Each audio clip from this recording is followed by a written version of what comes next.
13. Kings. Yeah. All right, Shalom. Shalom. Oh, you touched my thing. Shalom. First and foremost, before we get started, we want to give all praises and glory and honor to Yahweh, Yahweh. Our Shai, Bashim, Bashem. Bahashem. Bashem. Yahweh Shai. Bashem Rakakadash. Waharakhakwadash. double honors to the apostle and elders of GMS that's pushing this word day in and day out sincerely. But all right, we wanted to make a quick video real quick on the topic. It's going to be First Kings chapter 13. If any of you brothers have anything you want to say or any precepts or anything, you have the floor. Well, we're bringing out First Kings chapter 13 because the story that it mentions dealing with a prophet of Judah, which it doesn't declare what his name is, but the story can be taken in many different ways, for symbolic meanings for today. So I felt like through the spirit and power of Yahweh Shemel Shai, it should be brought out. Done. Anybody want to read first? Let me get it. First King chapter 13. Khan, verse 1. First one. Okay. All right, this is First Kings chapter 13, verse 1. And behold, there came a man of God out of Judah by the word of the Lord unto Bethel and Jeroboam by the altar to burn incense. Verse 2. And he cried against the altar in the word of the Lord and said, O altar, this saith the Lord, behold, a child shall be born unto the house of David, Josiah by name, and upon thee shall he offer the priest of the high places that burn incense. Upon thee and men's bones shall be burnt upon thee. Verse 3. And he gave a sign the same day, saying, This is the sign which the Lord hath spoken. Behold, the altar shall be rent, and the ashes that are upon it shall be poured out. Verse 4. And it came to pass when King Jeroboam heard the saying of the man of God, which had cried against the altar in Bethel, that he put forth his hand from the altar, saying, Lay hold on him. And his hand which he put forth against him dried up, so that he could not put it in again to him. Right. And Jeroboam, he was the first king of Israel, which is the northern kingdom. And all the kings of the northern kingdom were wicked. And most of the kings of Judah were wicked. So this was a wicked king. And basically, just to fill you in, King Solomon, because he committed idolatry, the kingdom was split soon after because of prophecy. And Jeroboam was going to get the northern tribes to be king over. And this is because you read the chapters before it, like 11 and 12. Uh, there's like uproars with the people on who's going to be king, so they split. And Rehoboam became the southern kingdom king, which he was wicked. And Jeroboam became the northern kingdom king, and he was also wicked. But what he did right away is he created two idols for the northern kingdom to worship. So he immediately turned to idol worship. Damn. Right. Wicked as hell. Right, for real. Let me.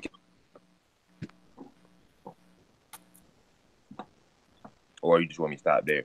Oh, yeah, Baba Kushai. I thought you said let me continue. Oh no. Yeah, we're gonna read the whole chapter. Con. Okay. So you want me to keep going? Con. But when you read, you don't. I mean, you can if you want, but you don't have to say like what verse it is every time. If you want to, you Okay. can. But I mean, you could just read it like like a book type of thing if you want. It's up to you though. Okay. Just if that's All right. easier. All right. This is verse 5. The altar also was rent, and the ashes poured out from the altar, according to the sign which the man of God had given by the word of the Lord. Verse 6. And the king, damn, I just messed up that page. Hold on. And the king, verse 6. And the king answered and said unto the man of God, Entreat now the face of the Lord God, and pray for me, that my hand may be restored me again. And the man of God besought the Lord. and the king's hand was restored him again, and became as it was before.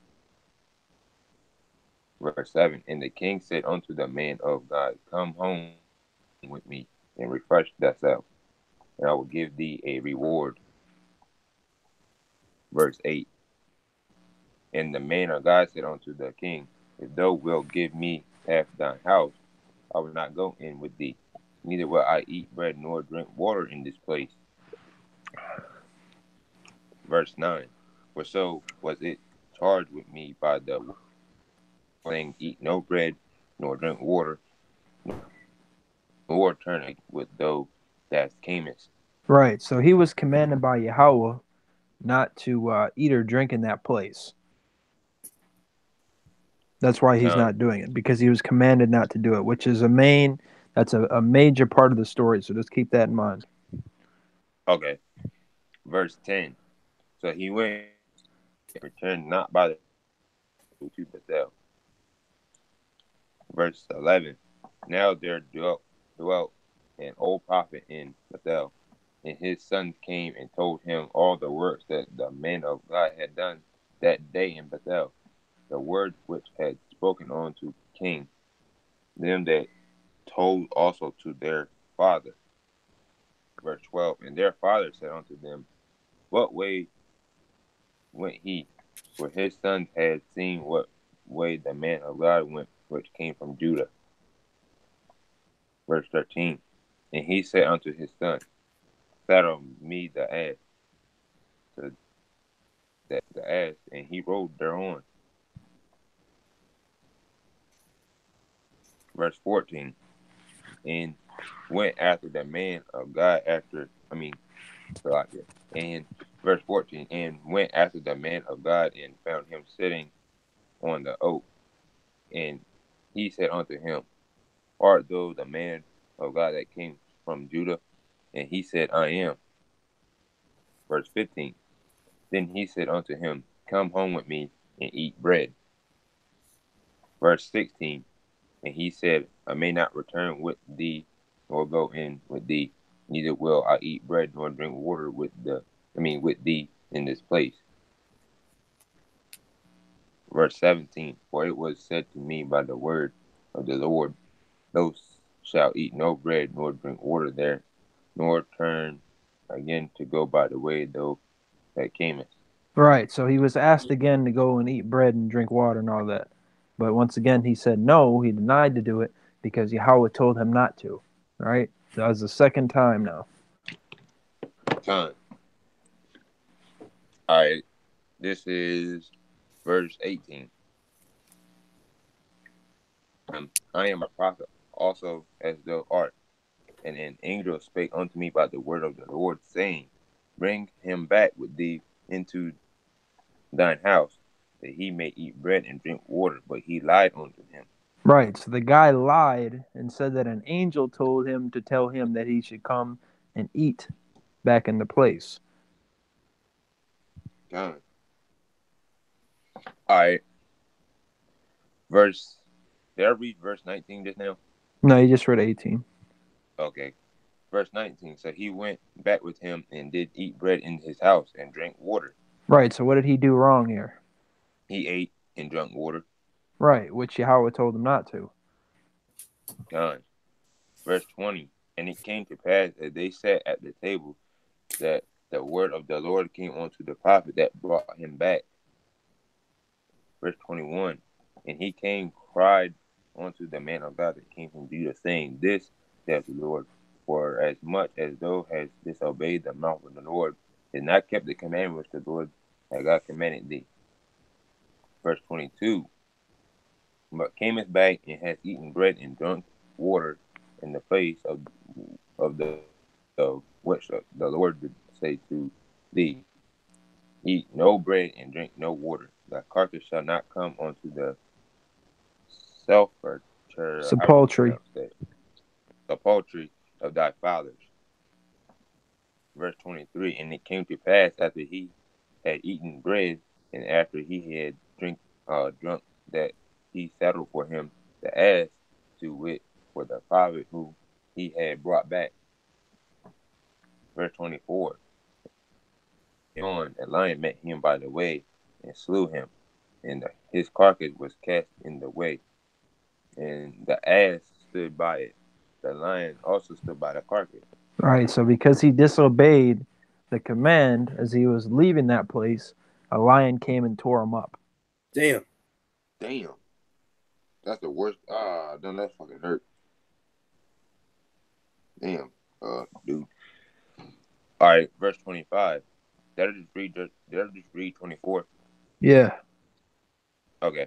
And behold, men passed by and saw the carcass cast in the way, and the lion standing by the carcass, and they came and told it in the city where the old prophet dwelt. Verse 26.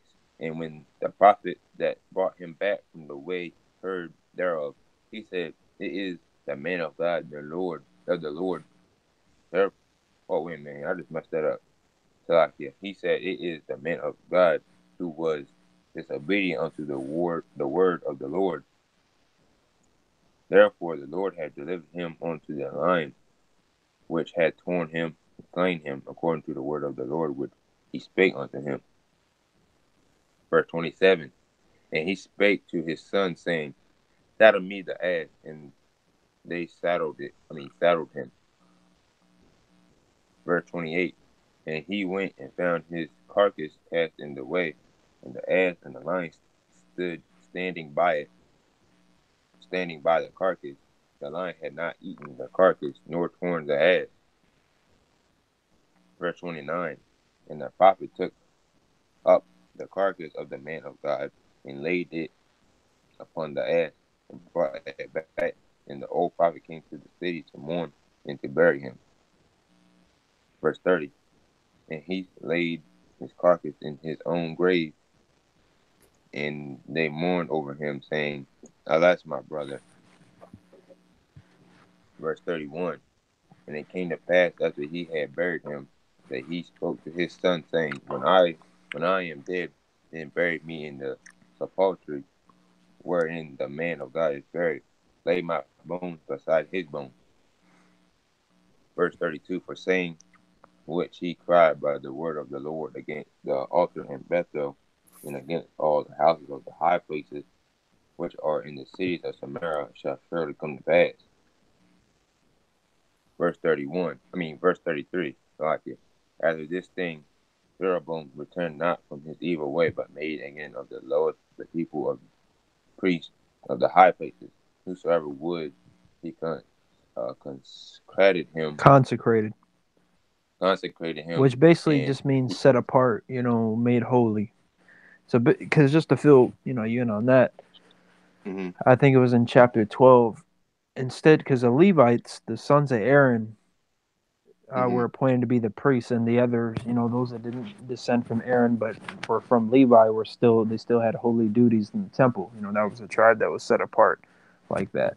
Right. And what he did is he cast them away, and he made priests out of just anybody and everybody, like poor people, to be priests of his idols. That's him, and he became one of the high places. Verse 34. And this thing became sent unto the house of Jeroboam, even to cut it off and to destroy it from off the face of the earth. Right. So what did you two learn from this story? That he did something that the Lord told him not to do. Right. He broke what the Lord told him to do, and he got put to death because of it. Yeah, right. Got messed up. They're not listening to Yahweh. See what happens when you don't listen to the Heavenly Father? When he sees that he gives you a task and a duty to complete, and you go back on his word, man, he's gonna punish you, man. Like when you're a parent and your kid tell you tell your kid what to do, and then they don't listen, man, you discipline them. So what the Lord did, discipline them, and his discipline was death. His punishment was death. Right. Right. And not just that, don't believe anybody and everybody, because that man lied to him and said that an angel told him that, and he believed him, and because of that, he did the complete opposite of what he was supposed to do, which goes into because, like I said, there's many things you can take out of this story, but the one that I had written in my reminder was to bring out Revelations 14. So I'm going to read this. This is Revelations 14 and 1 to 3, or to 4.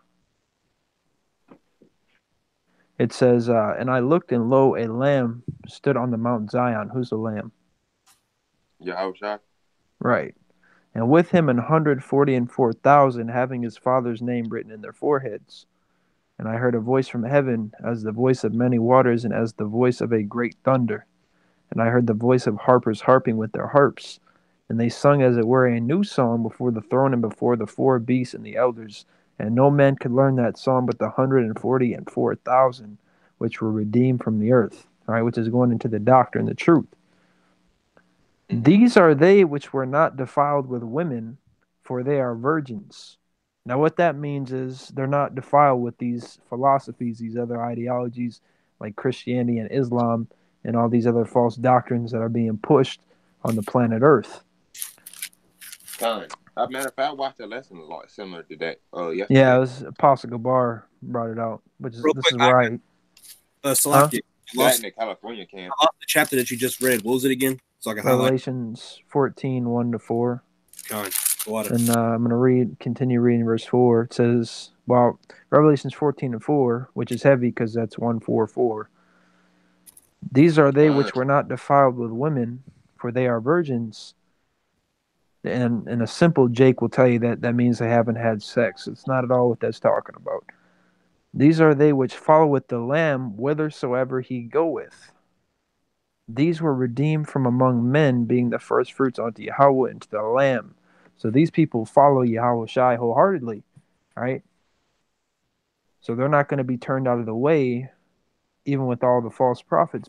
Which that guy that said that wasn't a false prophet, but because he was sent to test that other prophet. But I mean, there's a lot more false prophets in the world, and you're not supposed to believe on them. You're supposed to find the doctrine, the truth, and you're supposed to stick with it. You're supposed to stick with, one specific doctrine. So if you believe GMS has the truth, you're supposed to watch GMS. You're not going to wake up one day and start watching ISUPK, because then you're gonna bug out and you're gonna turn out the way and you're gonna get ripped apart by a lion. Metaphorically, you're gonna be destroyed.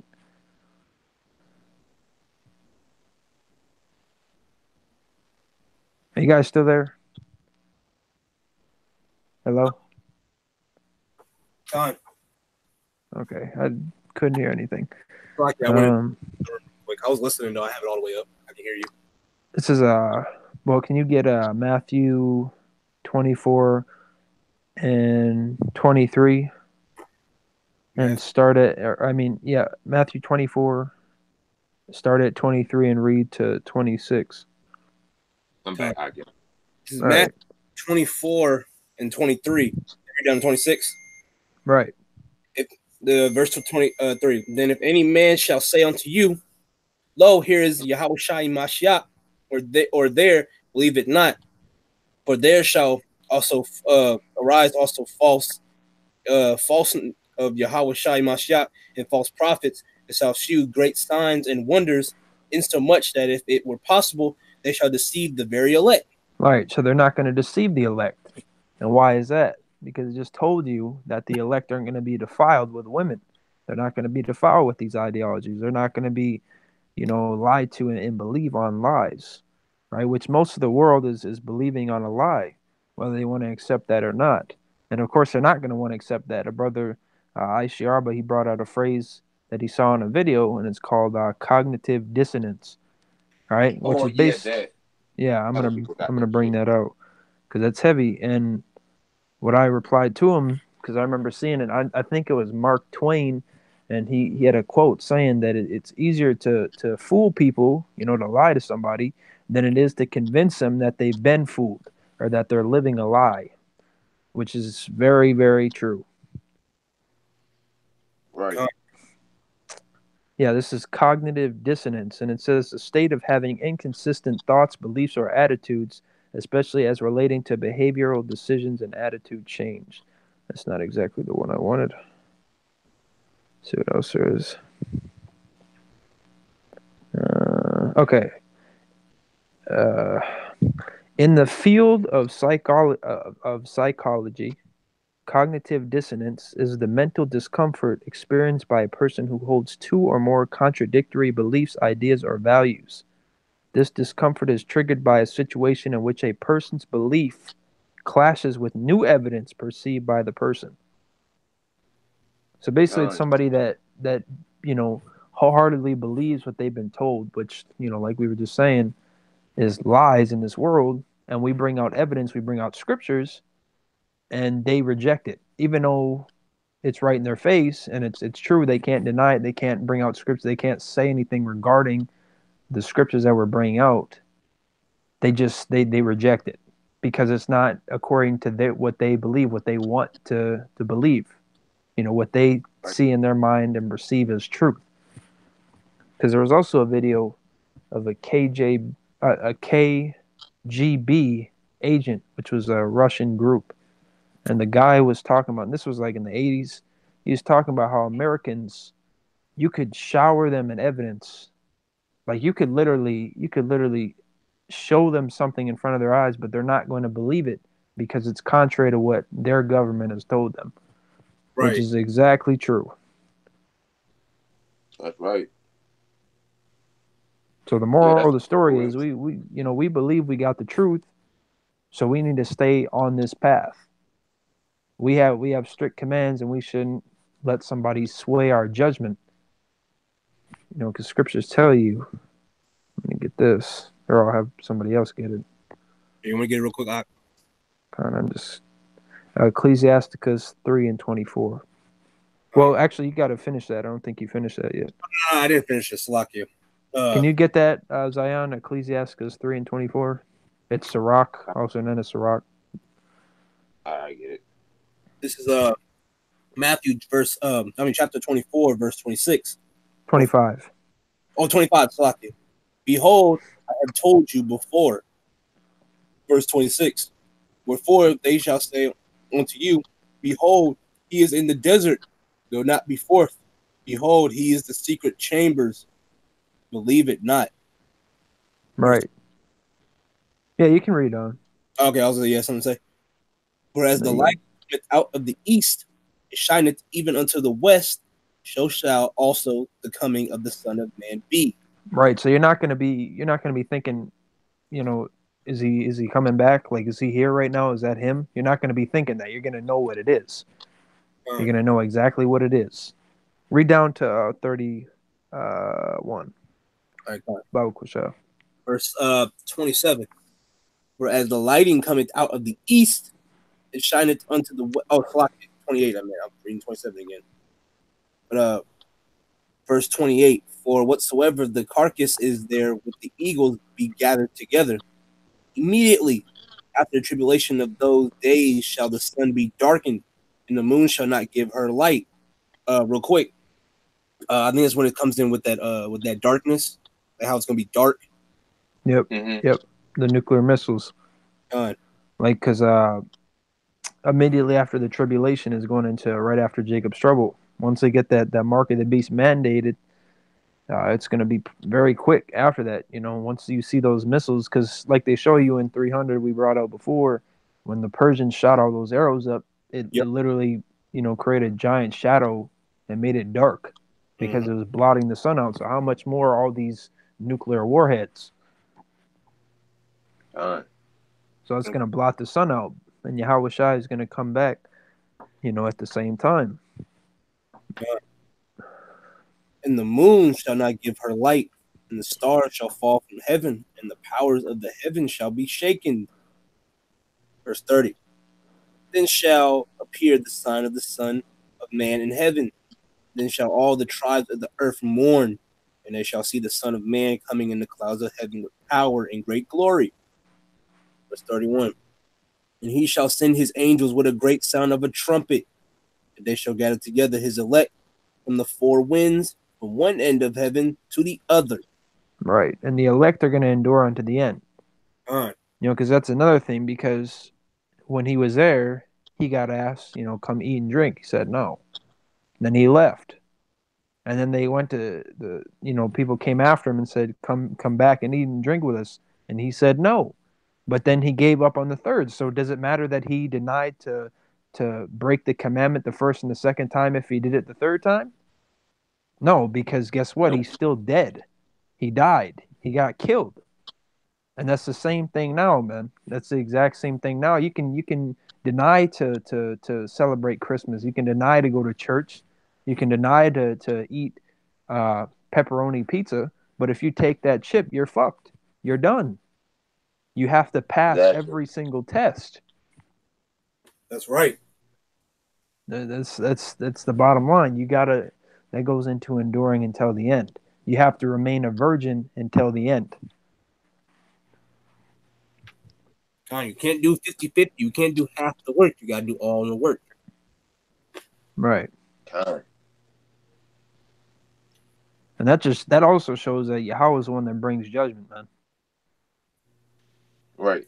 And that shows how swift it can come too, man. As soon as because I think the way it said it, no soon as he done it, he got killed. Right. As soon as he got done eating and drinking, and he was leaving, that lion came out of nowhere and ripped him up. Real quick, and that ain't like a gunshot to the head, man. That's terrible. Real quick, Akim. I got a precept real quick. All right. Okay. The Lord, He controls and runs everything. This is Isaiah 45:7. I form the light and create darkness. I make peace and create evil. I, the Lord Yahweh, do all these things. Exactly. Right. And that same type of thing is going to be for people that fall out, man.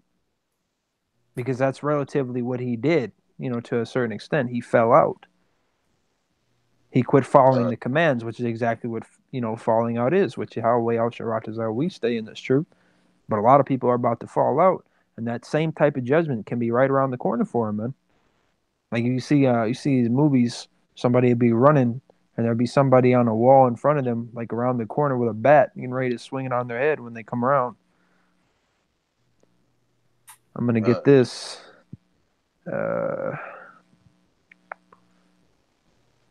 This is Ecclesiastes 39, and I'll start at 28. It says, "There be spirits that are created for vengeance, which in their fury lay on sore strokes. In the time of destruction they pour out their force, and appease the wrath of him that made them. Fire and hail and famine and death, all these were created for vengeance. Teeth of wild beasts and scorpions, serpents, and the sword punishing the wicked to destruction. They shall rejoice in his commandment, and they shall be ready upon the earth when need is. And when their time is come, they shall not transgress his word." So he has judgment.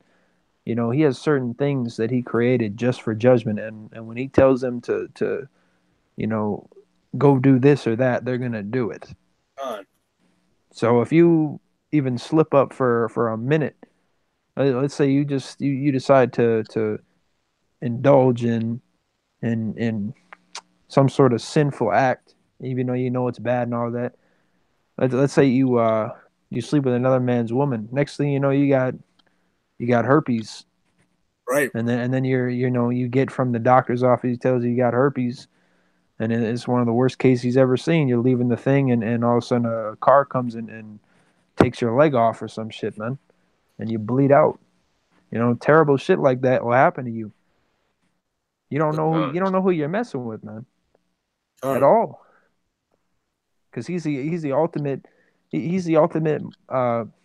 boss. Like in these Godfather movies, this guy, he'll tell some guy, go whack this guy. He's dead the same day. That's the same thing that can happen, man. That's right. And he doesn't need you. He doesn't need you at all. He can dispose of you and get somebody else. He doesn't need you. He doesn't need me. He doesn't need any of us. So what makes you think he won't kill your ass, man? I got a precept. All right. Deuteronomy 32 and 39. I kill and I make alive. I wound and I heal. Neither is there any that can deliver me out of my hand. Right. That's exactly right. Right, man. The Lord can put you to death. He can heal you in all types of ways. And he can also do you dirty, man. Why? because he runs this whole thing. This is his movie. It's a script. It says it in the script, man. If he can do whatever he wants. He can. If he changes up the script saying, "Oh, you're gonna die today," then tough. You're gonna die today, man. It's his game, man. He has things set up for a reason, and he already knows what's going to happen to you anyway. So, and there's little nothing you can do, man. That's right. Right. This is Matthew 10:28, and it says, "And fear not them which kill the body, but are not able to kill the soul, but rather fear him which is able to destroy both soul and body in hell." All right, which is talking about Yahweh. So don't fear Esau with his weaponry, his torture tactics, because Yahweh is the one that ordains him to do those type of things to you in the first place, man. Yeah, I mean, you look at some of these animals, and you really think, like, well, what purpose does this have? Its purpose could be to kill some of you Israelites out here, man.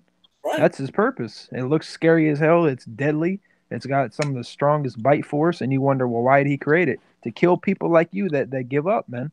That's right. There's a balance with everything that the Lord does, man. He goes with, he's a man of order and law. That's right. Made it for a reason. Zion, can you bring that scripture out? I think we can close on that unless you want to bring something else out. I'm good out. Well, what did you say? Ecclesiastes 3 and what was it, 24? Let me check. 3 and 24. Yeah, 24. Okay. Okay. And it's in green, right? Yes. Yes. Yeah, the one, the Apocrypha. Okay. All right. Ecclesiasticus chapter 3, verse 24. For many are deceived by their own vain opinion, and an evil suspicion hath overthrown their judgment. Right, and that scripture, I didn't even realize how heavy that fit in with the story, because it was his opinion that this guy, an angel must have talked to him, because Yahweh didn't tell him that. So that was his own vain thought. That was the deceit of his own heart, and that overthrew his judgment. And then he received literal judgment. So that's right. And that's in the scriptures for a reason. Otherwise, it wouldn't be recorded. And it put fear in me reading that. Right. So if Yahweh tells you to do this, you do it. You do it, man, because we're not followers of men. And if you're a follower of men, then you're not in the truth. That's the bottom line. There's certain extents to that because Yahweh uses men to lead. So don't get it twisted. But I'm saying if you know the scriptures say this, like it tells you not to eat pork, and he's saying, well, it's not going to hurt you to do it.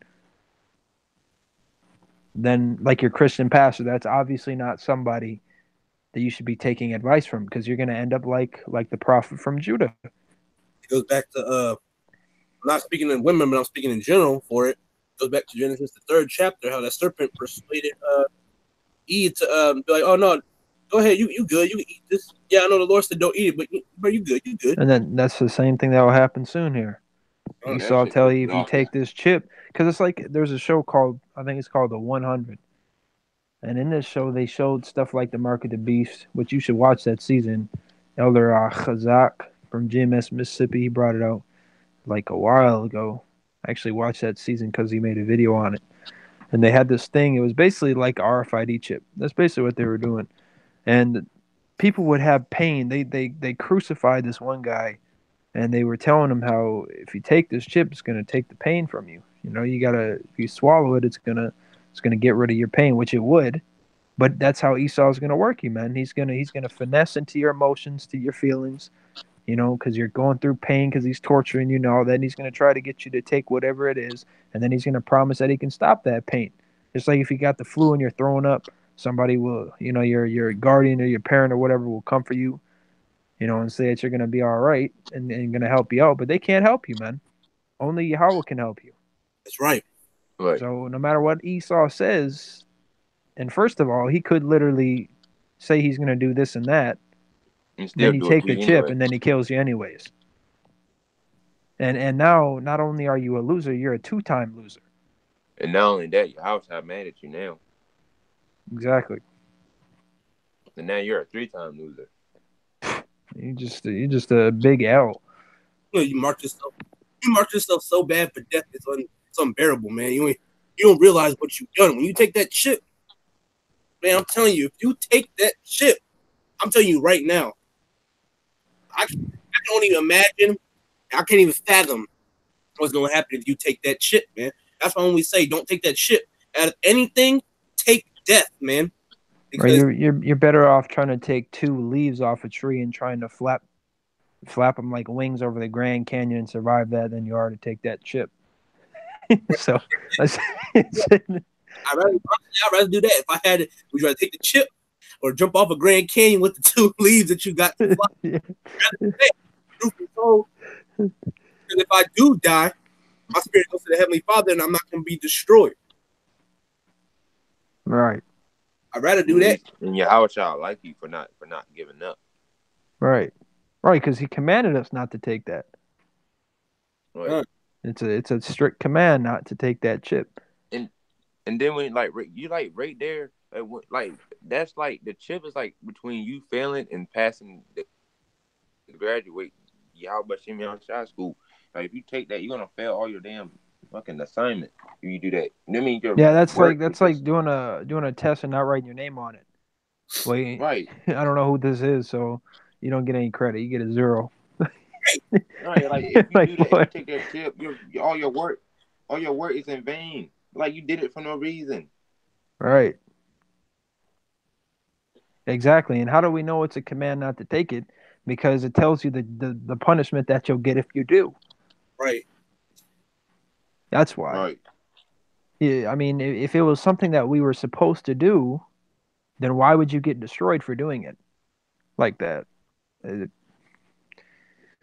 Right. The Lord sees what we all do, man. He no matter what you do, you can't sneak your way past the Heavenly Father because He sees what you do. He's looking at all of it. He knows if you're lying, cheating, stealing. He knows what you do, man. You can't hide nothing. You go, oh, well, how was he supposed to know I did this, did that? Right. He sees everything, bro. So if he saw that you took that chip. He saw that you took the chip. He was like, oh, no, nigga, you be pulling up with this. Like, what? He saw that. And you can try to do what you can. I know a lot of people gonna do this. They're gonna find out the truth. They already gonna have the chip in them. They're gonna try everything they can to get that chip out. They're gonna get the chip out. Nah, fam, it's still dim for you. But you took it, like you have a mark in your hand now. Right. Oh, but I took it out though. I took it out. I'm gonna read this. This is Ecclesiastes 23:19. Such a man only feareth the eyes of men, and knoweth not that the eyes of Yahweh are 10,000 times brighter than the sun, beholding all the ways of men and considering the most secret parts. Ooh, man. So you sitting here, don't sit here and fear Esau, because Esau ain't shit. Once again, the Lord is running, has Esau doing this. So you sit here fearing Esau, you should be fearing the Lord.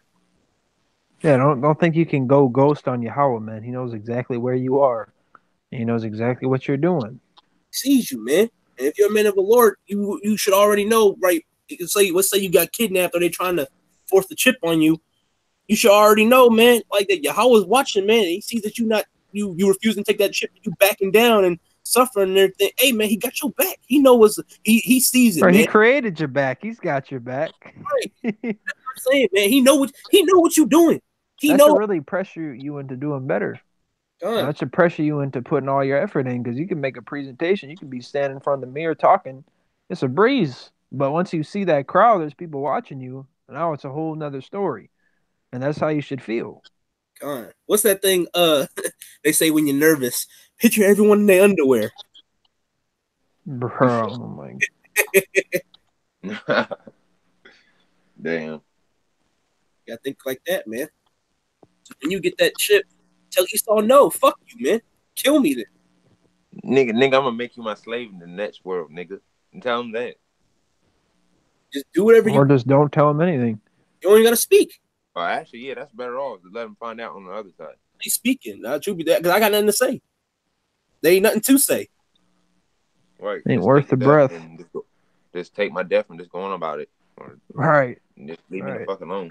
Hurry up and kill me and get this shit over with, man. Because I mean, it's really like if you ever been to an amusement park, you go on a scary so-called scary ride, like a really tall, high up one, or a water slide that drops you or whatever, Right. and you do it, you're nervous as hell, you're sitting there waiting for it, and then it happens, and then you're glad you did it. You're glad you went, and you do it again. Right. It's just like taking death, because you're gonna realize, it was worth it. The kingdom is far greater than it's worth it, man. It's really worth it. It's like investing one penny in to get quadrillion dollars, man. And even that's a major understatement compared to the kingdom of heaven and taking one death. And besides that, we could have died for the truth in the past. So what difference does it make now, man? All right, man. Just say Right. fuck. Just say fuck it, man. We tasted death so many times now. You might as well take it one last time. Yeah, because And then you won't have to die ever again. This is the last stretch, man. This is real deal. We real deal at the we in the last of the last days, man. We too. Yeah, the last 100 meters, man. You tear both your hamstrings, tear your calf, your whole fucking leg can fall off. Keep running. Right. Keep running, man. That's right. Man, just keep faith in, man. Just keep. If you got to scream the Heavenly Father's name and his son's name, man, do it, man. Do what you got to do, man. But don't you fail, man. Don't you back out, because the Lord they really hunched over, looking like, hey, man, you better not fail, man. Don't fail me. Don't Right. fail me. That's really what, that's the hour of temptation. That's what really it means, man. They really do a test. That's the final exam, man. That is the final exam. And the Lord don't want you to fail that exam. So don't fail it. And it's gonna be, and the thing is, man, that exam, it's big, but at the same time, it's easy, man, because all you gotta do is not speak. And don't switch up. That's all you gotta do. You don't even gotta talk to Esau, man. If you gotta get fucked up, then just take it and get fucked up, man. I know it's gonna hurt. But hey, no pain, no gain. Ain't no game, man. Just accept it. Because think about it. If you really think about it, I'm gonna say this real quick, and we can probably run up out of here. But real quick, you can say this, man. Like the brother said earlier, they can sit here and torture you, and then they be like, oh, well, here's this, take that, and it'll make you feel better, man. You can take that and you feel better for like 5 minutes, and then boom, they murder you. So what was the whole point of you turning your back on the Heavenly Father for, man? Because that's how Esau is. Esau's sneaky. He's sneaky, man. He'll patch you up and then fuck you up again. He'll patch you up, then fuck you up again. So you might as well just get him fuck you up one time and then get it over with, and then boom, you ain't got to deal with their ass ever again. Right. And that's not even it. Because Esau, he could give you that chip. You conform to it, and then he kills you. But even if he doesn't kill you, your conscience is going to kill you, man. Because you realize that you completely fucked up. Look at Judas, man. When he did that, he got a lot of money out of that. But he didn't go spend that on fucking bullshit. He killed himself. Your conscience is going to eat you alive, man, realizing that you completely fucked up your whole life, your whole existence. It's like because once you take that chip, you should be thinking, why do I even exist? Because you're just a major letdown, man. I mean, we've done nothing but disappoint Yahweh Yahushai our whole existence so far. You might as well at least finish the race on a good note. Yeah, a good note. This is I'll end off with these two scripts. This is Revelations 3 and 10 to 11. It says, because thou hast kept the word of my patience, I also will keep thee from the hour of temptation, which shall come upon all the world to try them that dwell upon the earth. To try them that dwell upon the earth. And what Yahushua means by keeping you from the word of patience is he's going to put the spirit on you to endure it. All right, verse 11. Behold, I come quickly. Behold, or Salakia, not behold. Hold that fast which thou hast, that no man take thy crown. So if you take that chip, Esau took your crown off your head. You ain't not the elect. Right. All that work you did was dumb down the toilet. You just did it all for no reason. You should have just stayed in the world if you're going to do that. Exactly. And that would have been better. Because you're going to get judged way worse than somebody, and I'm got to end off with that then. Do you want to get a Zion? You said what thing? Luke Luke chapter 12, verse 47 and 48. All right, let me get it. Luke chapter 12, 47 and 48. 47 and 48. Oh, God, I think okay, I got you. heavy. All right, this is Luke chapter 12, verse 47. And the servant which knew his Lord's will and prepared not himself, neither did according to his will, shall be beaten with many stripes. Verse 48. But he that knew not and did commit things worthy of stripes shall be beaten with few stripes, for unto whosoever much is given of him, men have committed much of him, they will ask the more. Right. Right. So if you know what you're supposed to do and you're not doing it, or you don't do it, you're going to get beat worse. You're going to get judged worse than somebody that didn't know at all. You know, so if you come into this truth and you fall out, you're going to get it worse than somebody that didn't come in at all. You know, because that's Right. like, it's like if you go to college, let's say you spend a lot of money on college and then you decide to leave, like you give up, you drop out. Not only are you in debt, you're dead and you still don't have a fucking diploma, you know, Right. or a PhD or whatever. And somebody that didn't go, yeah, they don't have a college diploma, a PhD, whatever, but they're not in debt. You see what I mean? That's right. So they're better off than you. Although you were better off at first because you were in college, that shit didn't matter once you went downhill. Right. Because somebody could be living in a apartment, like a worn down apartment. They got a job, you know, they make minimum wage, and you could be a millionaire. You spend all that shit, and then you end up homeless. Yeah, you were better, but at the end, you know, he stayed on that same level the whole time. He didn't, you know what I mean? It's Right. if you're gonna come in this thing, man, you got to stay true to what you're coming in for. Be in it to win it. Pray for diligence. Right. Pray for faith, man, and keep yourself strong. The Lord's going to give you that spirit to stay And strong. fear. And fear. Pray for fear too, because fear is gonna motivate you to. Because if you fear Yahweh, Yahweh Shai more than you fear men, you ain't gonna take that chip. You're going to get stronger out here, man. All right, we ain't talking about doing fucking bench press and shit. Right. For all you gym ass niggas that's staying. Yeah, because bro, your muscles are gonna deflate like SpongeBob's, bro. Yeah, those big fucking arms and shit. He couldn't even lift the fucking cup. They're And anchor arms. that's how Jake's gonna be, man. That ain't gonna do shit. Nigga Because said, that's what it is. You got these big looking arms. It looks good. Oh, you look like you can, you look like you can lift a fucking blue whale. But your spiritual arms, you fucking twigs, man. You got noodle arms up in this bitch. You can't do nothing with them, man. Weak as fuck. the nigga put his lips on the straw because he couldn't lift it up. I'm thinking about these like, no, SpongeBob is so good, man. But yeah, man, we finna. I hope this lesson was edifying. We finna wrap it up before we hop into a whole different topic. But yeah, once again, yeah, I hope this lesson was edifying. Like I said before, into 1 Kings chapter 13, and then look, the Spirit moved on us to hop on the chip. That's how you know that the Lord, knowing that the Lord is coming in the chip. But before we close up out of here, we want to give all praises and glory and honor to Yahweh, Yahweh, Yahweh Shai, Wahara, Wadash. Double honors to the apostle and others of GMS is pushing this word day in and day out sincerely. All right, this is the 8th of March, 2019, year of the Caraco, which means the year of the Mark. All right, man. On to the next video. Y'all keep pushing this word day in and day out, man. Keep fasting. Keep doing videos. Keep watching videos. On the highways and byways. Do what you got to do, man, to reach salvation because it's right around the corner. Other than that, shalom. Go off the ball. Shalom, Mu'ah, blah, blah, blah.